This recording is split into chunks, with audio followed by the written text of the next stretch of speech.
It's been a long time meeting you all people. Welcome to my grammar pages. Here is Sandhya standing before you with a new topic for today. Today, we are going to learn something about the basic principles of grammar. Here, we are going to discuss parts of speech.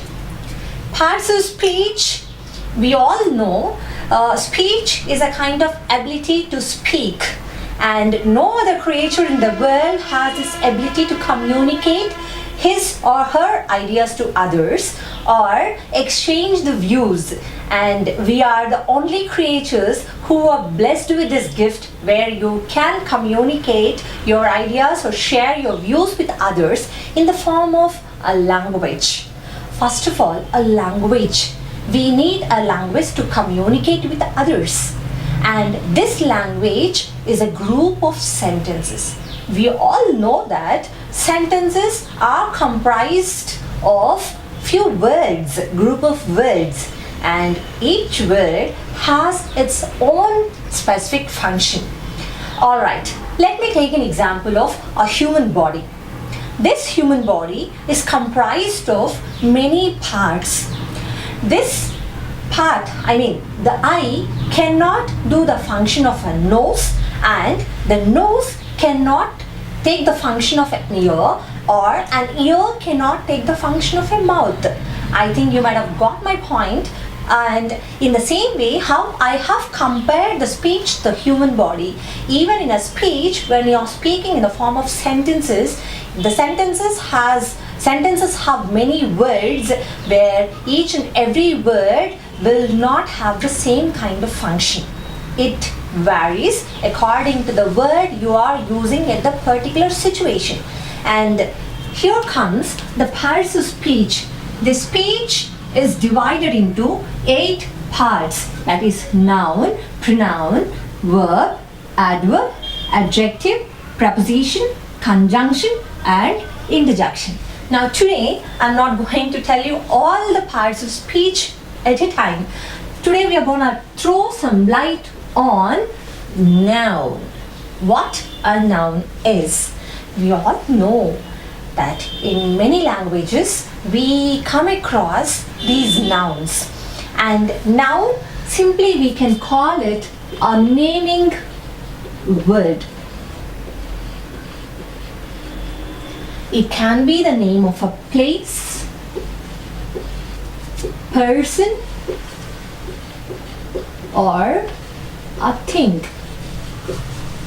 That's all. Is that completed? No, it's not completed. Let me take the examples. We can take India, Rakesh, salt. So we have taken the name of a place, we have taken the name of a person, noun, or thing. But it's not the end of noun. Simply we cannot wind up saying these are the names of things, that's all. We have different varieties in that one. Let us take what those types are. This noun is divided into 2. One is concrete noun. The other one is an abstract noun. So what this concrete noun is? Concrete noun is nothing but the name of a thing or any substance which has a physical existence, which can have a shape or a size. It has a shape or a size, and not only that, we can feel it with our 5 sense organs, the 5 senses. We can see it, we can touch it, we can feel it, we can taste, and we can listen to it, we can hear to it. And coming to an abstract noun is completely opposite to the concrete noun. Abstract noun is a noun which doesn't have any physical existence of its own, and we cannot feel it with our 5 sense organs at all. And coming to concrete noun, once again this concrete noun is divided into many kinds. These are the 4 categories in a concrete noun. Here are the features of common noun. So we have already discussed what a common noun is. Common noun is nothing but the common names of the things or the places or the persons who are around us. For example, it's very easy to identify the common nouns. See, this is a shirt, this is a sketch, this is neck, this is a board, and this is a hand. We have fans, benches, tables, pens, books, whatnot. Everything that we see around us come under common nouns. Simply we can say that these are the common names of the things, places, or the people. And these have the plural forms. For example, if you take an animal cat, this cat will have a plural form by adding s. Sometimes we go with even es in order to make the plural form of the common nouns. And these are not capitalized wherever they sit in the sentence. Whether it starts, never a common noun starts in the sentence without getting preceded by an article. We have to use either an indefinite article like a or an, or a definite article the. When you use that one, you can begin the sentence. Other than this, these, wherever they are, they cannot be capitalized. So these are the 4 common points. Moving on to the next, it is a proper noun. A proper noun, almost common noun and a proper noun look alike. When you are talking in general, the general names come under common nouns, and if you have given the specific name, a particular name to a person or a place or a thing, it comes under a proper noun. Coming to the features of the proper noun, just now I have told you that these are the specific names given to the places or the people or the things, and in this we don't have the plural forms. For example, name of a person. Take for example Peter. Peter, wherever it is present in the sentence, it has to be capitalized. In the same way, we have Hyderabad. Hyderabad is the name of a particular place. For that place, when a particular specific name is given, it comes under a proper noun. And coming to some subject, for example, mathematics. Mathematics is the name given to a subject. Even this one, wherever it stands, it has to be capitalized, and it doesn't have a plural form. We can't say Peters or Hyderabad's or mathematics. It doesn't hold any plural form, and they are not preceded by any articles. We cannot say the Peter or the Hyderabad or the mathematics. So these are the features. And coming to the common things like common and the proper nouns, both look alike. Many a times people have a weird query. I can't say it as a weird query, but actually it's a valid query. See, for example, they ask me many times, see ma'am, for example, if you take an animal, you say that it is a common noun. When an animal is given a name like horse or a cat or a dog, can cat, dog, pig or an elephant, do they become the proper noun? Because we are giving a specific name to a particular animal. Even if you take the case of a bird like sparrow or a parrot or a peacock, whatever it might be, they look like proper nouns, but they are not proper nouns. Why? Let me tell you. So for example, animal. Let me take the word animal or a bird. This animal, bird come under common noun. And if an animal is given a name like cat or a dog or a pig, can it become a common noun or a proper noun? Now comes sparrow or a dove or a parrot. Do they come under the proper noun or the common noun? We of course, we strongly say that these are not proper nouns, but they are only common nouns, because we are talking about the kind, but not a specific name given to an animal or a bird. These are the kinds. If you see a group of dogs or a group of cat, each and every cat will be called a cat only, but not with any other name. Suppose if a cat is given a pet name, like for example, if you name your cat as Millie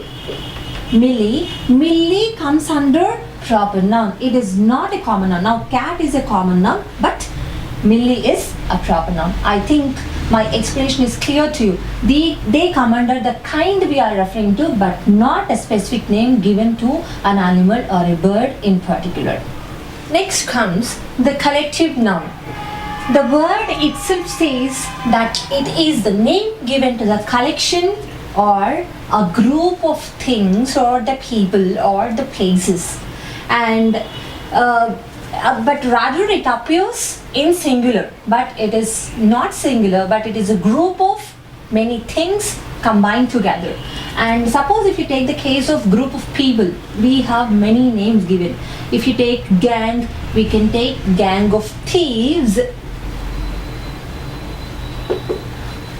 Class is a group of students, and team